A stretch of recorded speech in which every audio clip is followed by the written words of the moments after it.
So here we are at the crest of a hill of some significance, and obviously a battle took place in this immediate area.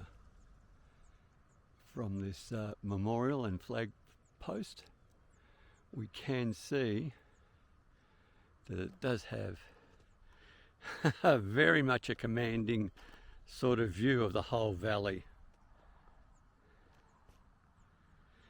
Sorry about the sun coming into focus or into screen. So yeah, so this is a prominent position that overlooks a huge area. Now obviously a battle did take place, and there's some remnants of that. There's a tank and some artillery that's been left in place. So we'll have a go and have a look at that sort of to see what it's all about.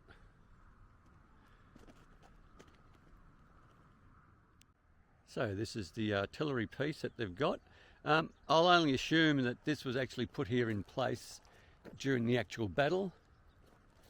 And from my understanding, during the Civil War, when Croatia was able to seek its independence, the Serb forces were trying very much to break the, I suppose at the time, the state in half near Šibenik, from what I've read. And that was not successful to split the country up to encircle one from the other.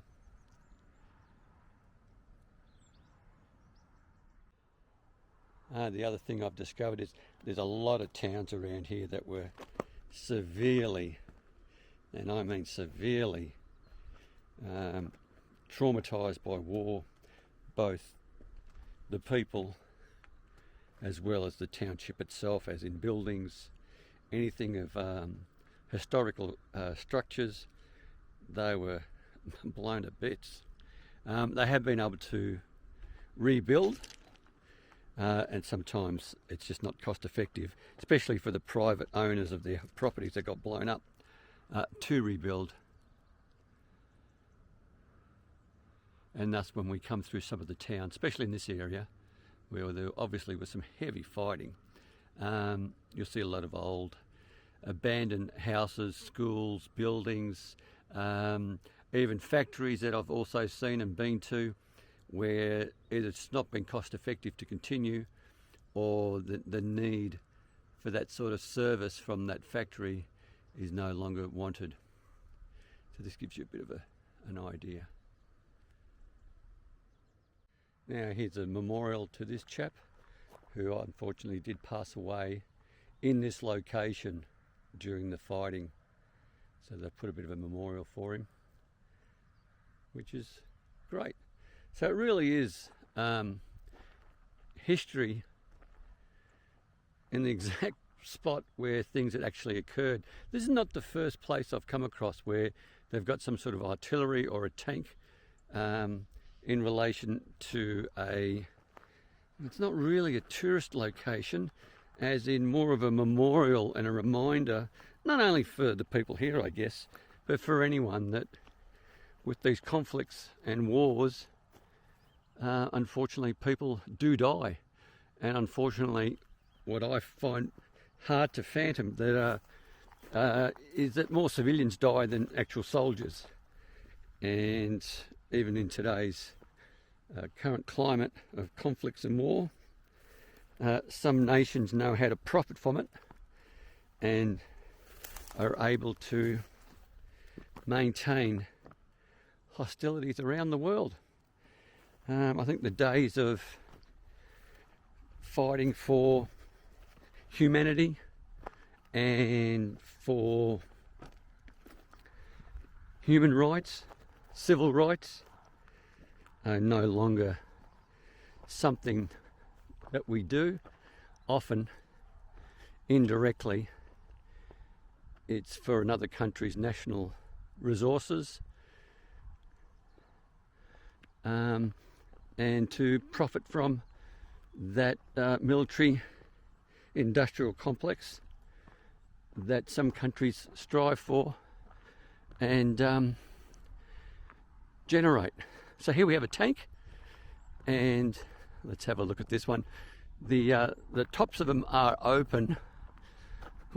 Whether or not I'm going to be able to climb on this is yet to be seen, but if I can, I will.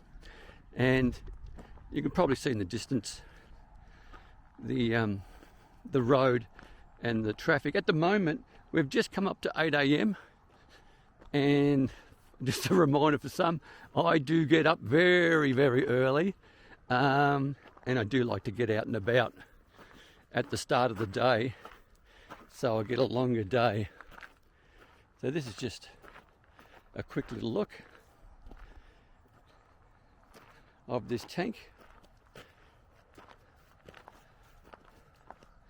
I will assume that it's a one used by Croatian forces that defended this area.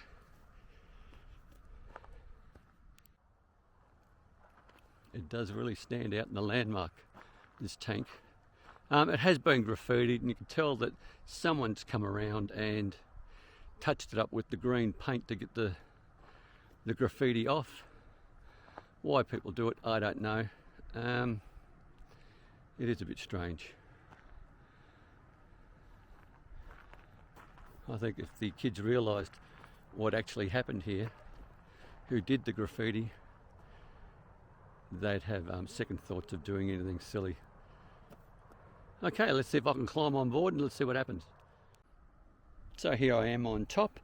I do believe I can actually get into this thing. I'm pretty sure I can even get into the driver's compartment, which is right up the front there, which I'll show you now, which is just here.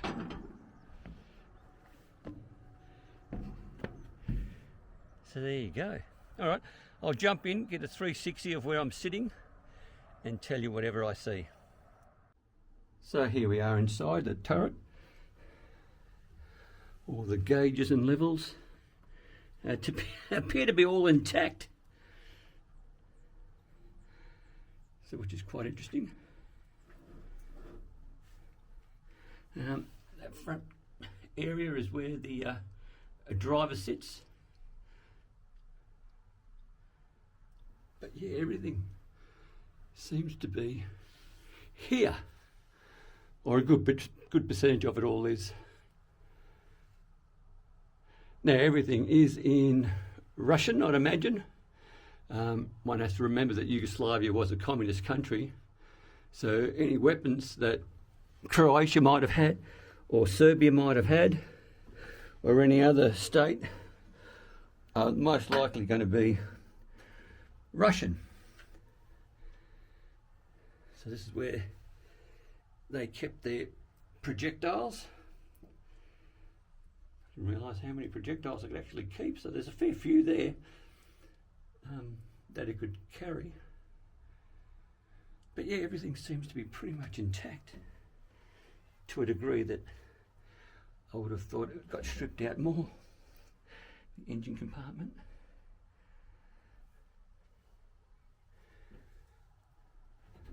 I might try to go to the front a bit.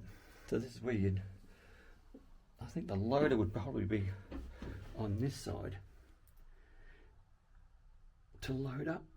Yeah, so he'd be right next to where the cartridges and projectiles are. Loads up and lets it rip. I could just imagine the noise involved.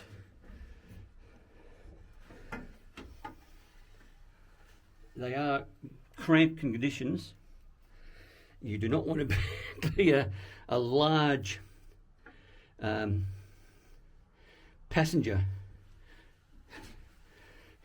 in this thing. It is quite cramped. I'm not the biggest bloke, but I'm not also the thinnest bloke, but it is a struggle for me. But I think age also plays a role. Now, I'll only guess, I think this moves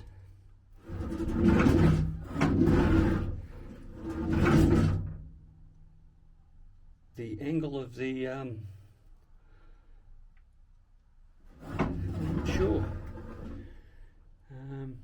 doesn't move the cannon part of it. Don't know, but that moves. I'm trying to get a little bit closer to where the driver sits, but you've really got to go on your hands and knees to get there. So that's probably the best I can get. You can see all the foot pedals, gears on the right, no levers, maybe on the left there's one. You can see where his sights are, so when the lid's closed on his head, he still has somewhere to look out, but it's been covered. Some control business there. Very interesting. I'm glad I made the stop. So this is just a random stop, something I saw on the side of the road. It was highlighted on the Google Maps. Once again, I'm not using freeways or highways to travel. I'm avoiding all that, including the tolls and also the autobahn. I just find it more fascinating, more interesting when you stay off the main roads. You get to see a lot more things such as this as you explore. Now, I just want to point out that this location is somewhere where I've just sort of seen a sign and decided to drive up here and have a look. So it isn't planned, but the research now that I've done, this is what I've discovered. Now, according to a Croatian commander, one Ante Gotovina, he defined several objectives for this Operation Leap 1, that's also known as Operation Jump 1. The first one being the capture of more favourable positions, allowing the approach to the Croatian Serbian army held positions around Kijevo, where a strategic mountain pass is located, and Cetina west of Dinara, where also a Croatian Serbian army artillery positions were located. Securing the left flank of the force on Dinara, preventing Croatian Serbian army attacks from that direction and regaining positions lost during the winter of 1994-1995. The operation was scheduled to allow Croatian army advances in 2 steps of 4 kilometres or 2.5 miles each throughout 1 to 2 days. Operation Leap 1, or better known as Operation Jump 1, took place on the 7th of April 1995. The Croatian 7th Guards Brigade relieved the 4th Guards Brigade and advanced for about 5 kilometres or 3.1 miles, pushing the Bosnian Serb army defences along a 15 kilometre or 9.3 mile wide front line and capturing approximately 75 square kilometres or 29 square miles of territory. This one-day operation moved the front line from which the Bosnian Serb Army's 9th Light Infantry Brigade had intermittently mounted attacks during the previous 3 months. The Croatian 126th Home Guard Regiment protected the left flank of the Croatian 7th Guards Brigade axis of advance, engaging in several skirmishes, and unfortunately quite a number of people were injured and killed, but the operation was a success. Now, if you are seeking more information, the voiceover information I gave is something that you can look up, so I have left all the credits and references in the description below if you seek that sort of information.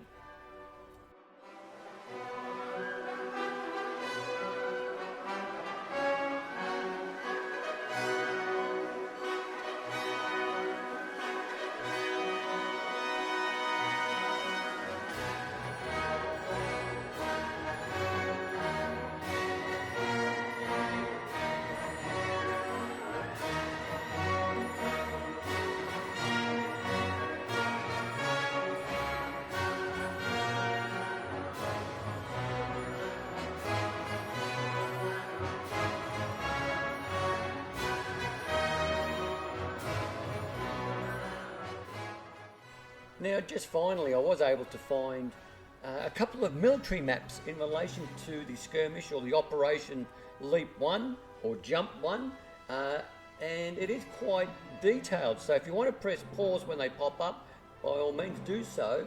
And I hope you enjoyed this video, and if you did, by all means click on that like button or that thumbs up icon, please consider subscribing, as subscribing does not cost you 1 cent. But once again, most importantly, stay safe, commute safe, and have a great day.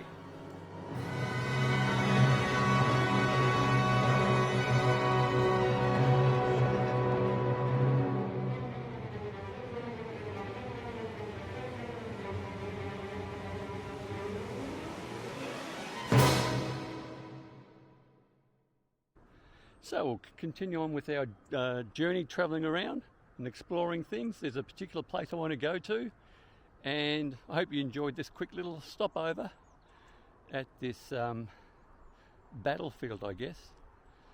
So there you go. Let's continue on our journey.